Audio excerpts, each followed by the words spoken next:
Je viens de déboucher au sommet d'une salle immense. C'est splendide. Il y a au moins 100 colonnes de stalagmites. La plus haute a bien 25 mètres. Une vraie forêt de pierre. Je n'ai jamais rien vu de pareil. Mais que faites-vous là? Je croyais être seul ici. Bonjour. Je m'appelle Louis Armand. Nous sommes le 19 septembre 1897 et c'est la première descente. Là-haut, en surface, Monsieur Martel, Monsieur Viré et quelques collègues suivent mon exploration. Nous avons amené avec des charrettes des tonnes de matériel. Échelles, cordes, chandelles, câbles électriques pour le téléphone. Allez, puisque vous êtes là, je vous invite à me suivre dans ma découverte. Et surtout, écoutez bien votre micro. Je joue pas une marche parce que là t'es mal. Non, mais je joue pas de marche, t'inquiète pas.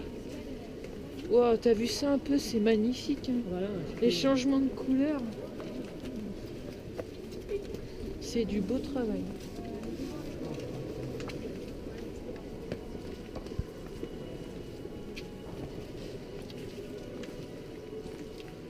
incroyable.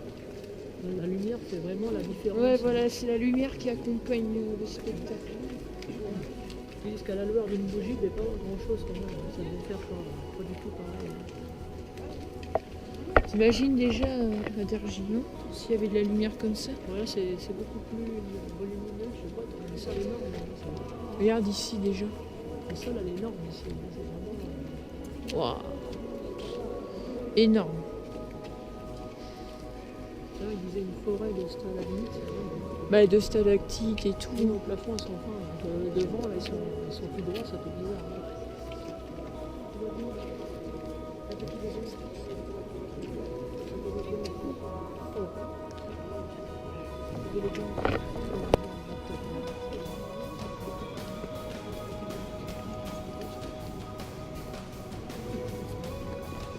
T'as vu ça un peu, c'est des monstres.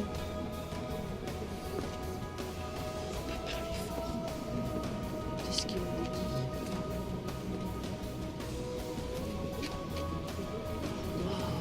regarde les couleurs. Oh, ça fait bizarre, hein.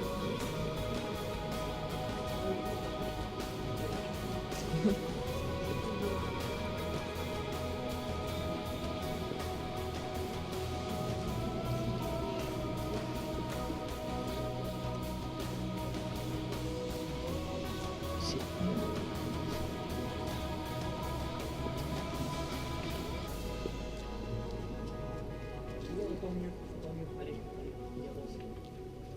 ah ouais. Rose violet. C'est magnifique, hein. Alors, une petite note à propos de nos stalagmites. Vous aurez remarqué qu'ici, elles ont des formes assez bizarres. On a l'impression de voir des gâteaux à la broche, des kebabs, des empilements de crêpes, de pancakes, de gaufres, des macarons géants, des hamburgers du futur, et je ne sais quel terme encore employé, mais quoi qu'il arrive. Ah, il y a des cactus aussi. Les cactus, c'est plus difficile à manger. En géologie, on dit que ce sont des stalagmites en forme de pile d'acier qu'il ne faut pas toucher.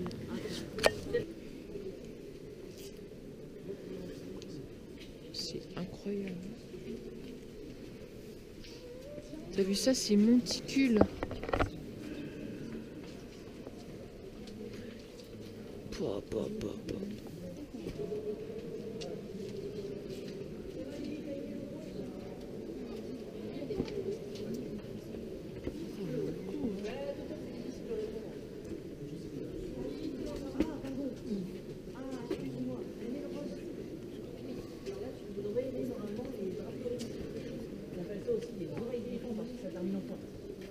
Veuillez continuer sur le chemin, messieurs dames.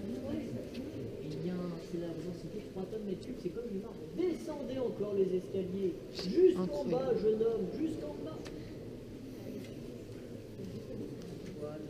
C'est un paysage d'autre part. Hein. Comment ils appelaient ça? Bacon, lasagne, caramel, peux manger. J'ai faim. À cette époque-là, il n'y Non, avait pas tout ça. chocolat ici, mais là, non, c'est pas le chocolat au lait, mademoiselle, quand même. Oh. Et là, vous avez la Ligo à droite, On madame. dirait du nougat. Ah, vous allez où? Pour le manger? Non, à la maison. Ah, à la maison, d'accord. Ok. Sinon, il y a un Merways chez ce qu'on appelle le glacier.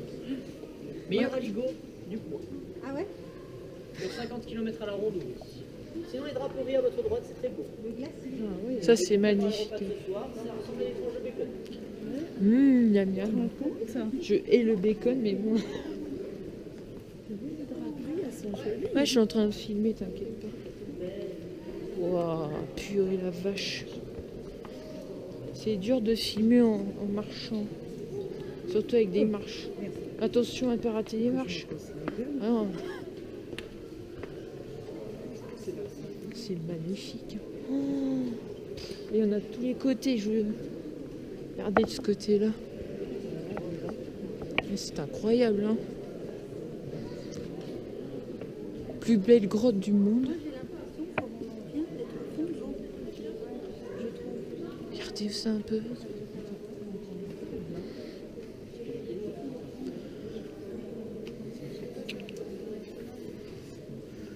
Et chaque descente est différente, hein.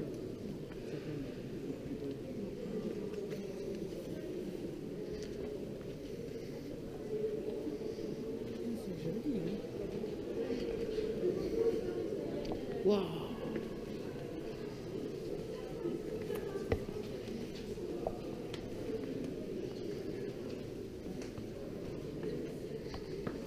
Ici, à moins de déco.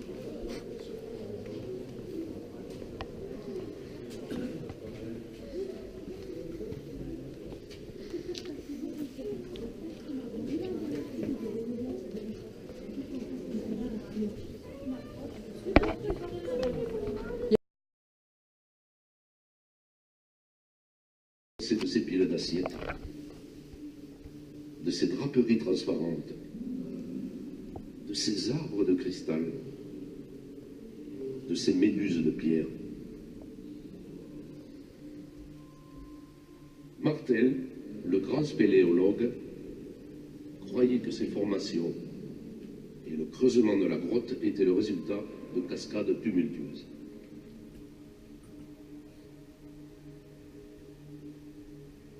Les géologues modernes ont démontré qu'il s'agissait bien du travail de l'eau, mais lentement, goutte après goutte.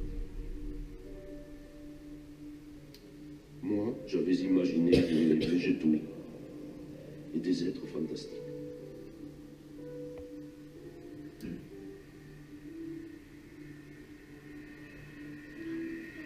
Mais quel est ce bruit qui monte du fond du puits?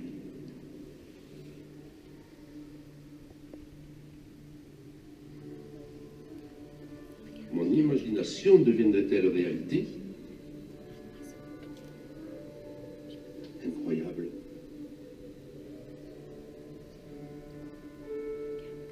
Ils sont là. Champignons géants, animaux fabuleux.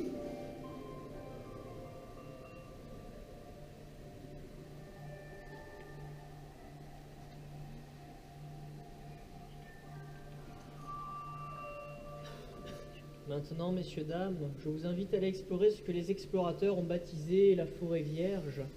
Vous verrez ici énormément de concrétions, des formes différentes, des choux-fleurs, des brocolis, des troncs d'arbres, des cyprès, des palmiers. Ça dépend bien sûr de votre imagination. Alors, Ça fait beaux yeux.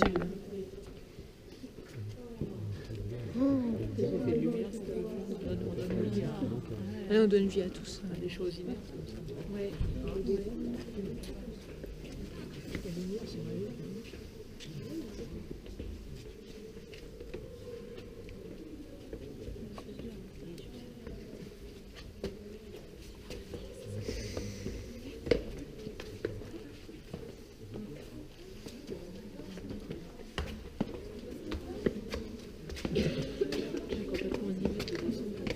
90 mètres de fond, hein, putain.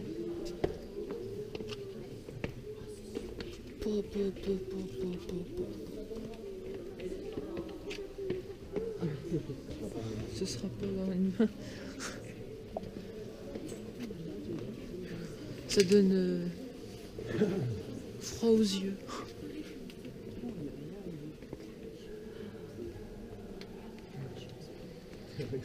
Incroyable.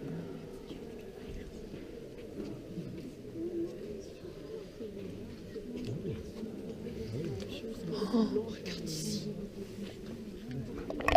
On sait même plus où donner de la tête avec ça.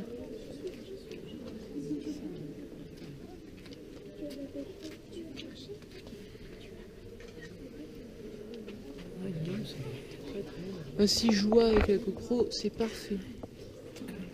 Normalement, oui. Incroyable.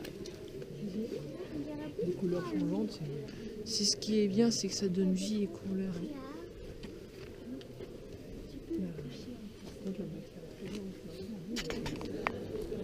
C'est énorme. T'as vu ce jeu de lumière?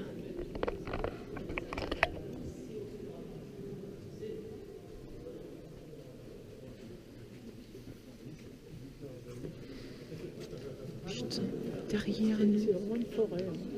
T'as vu derrière nous? Regarde derrière nous. Là, putain, faut la prendre celle-là, faut pas être à côté. Ah, et celle-là, ouais. L'oxydation, la lumière, regarde. Ouais.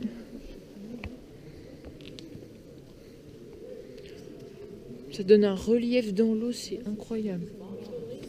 Celle-là qui monte là, comme ça. Là. Oui. Tu sais, ça fait un escalier.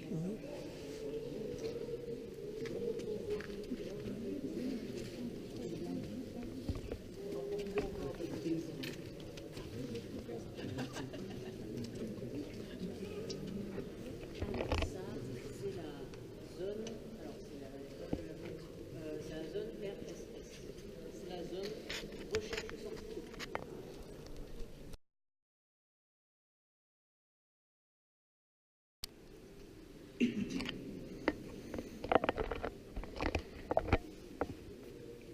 La voilà notre goutte d'eau. D'où vient-elle?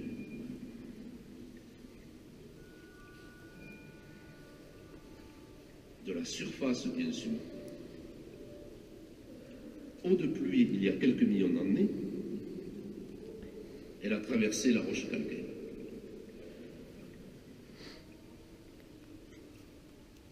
La dissolvant au passage, elle a creusé cette immense grotte.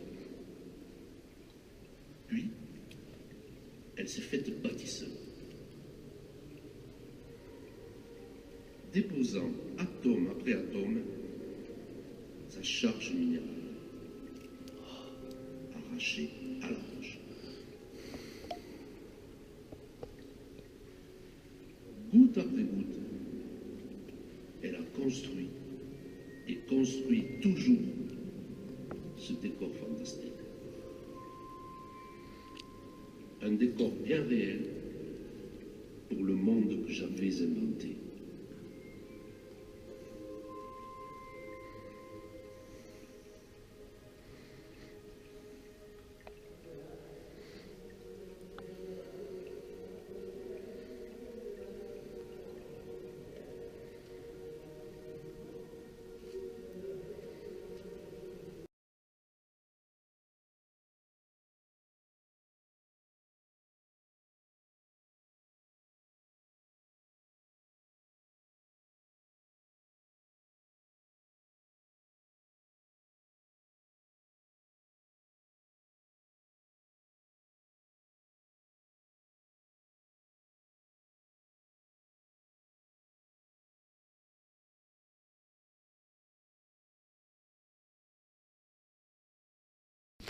Vivons une dernière fois à mon univers souterrain. Cristaux géants, animaux monstrueux venant de la préhistoire, dragons des contes fantastiques qui sont envahissants. Aussi délirante que soit mon imagination, elle est souvent devenue réalité. Aujourd'hui, comme le Nautilus, des centaines de sous-marins sillonnent et explorent le fond des océans jusque sous le pôle. Comme je le racontais déjà, dans 20 000 lieues sous-marines. Ils auraient même rencontré le calamar géant.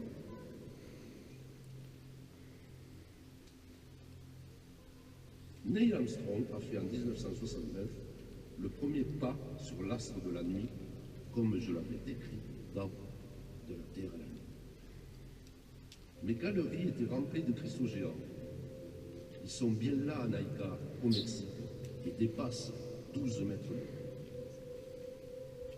L'Aven-Armand, par sa démesure à l'image de mes espaces souterrains, a permis cette mise en scène d'un monde imaginaire. Elle nous ramène ainsi à une réalité bien tangible. Il y a 4 milliards d'années que la Terre est née du Big Bang. Depuis 200 millions d'années, la roche qui nous entoure s'est formée au fond d'une mer chaude dont les dinosaures hantaient les rivages. Il y a seulement 50 millions d'années que les eaux de pluie ont commencé à creuser la mer. Quant aux stalagmites qui nous entourent, elles n'ont que quelques centaines de milliers d'années, mais continuent à grandir chaque jour. Si l'imaginaire est étrange, le réel est tout autre. Vers quelle dimension vont nous entraîner les découvertes de la science? Notre imagination a peuplé l'espace de martiens et d'extraterrestres, largement évoqués au cinéma et dans les bandes dessinées. Si la vie ne semble pas exister sur Mars, d'autres planètes restent à découvrir, à explorer. Ils sont chaque jour plus accessibles grâce aux nouvelles technologies.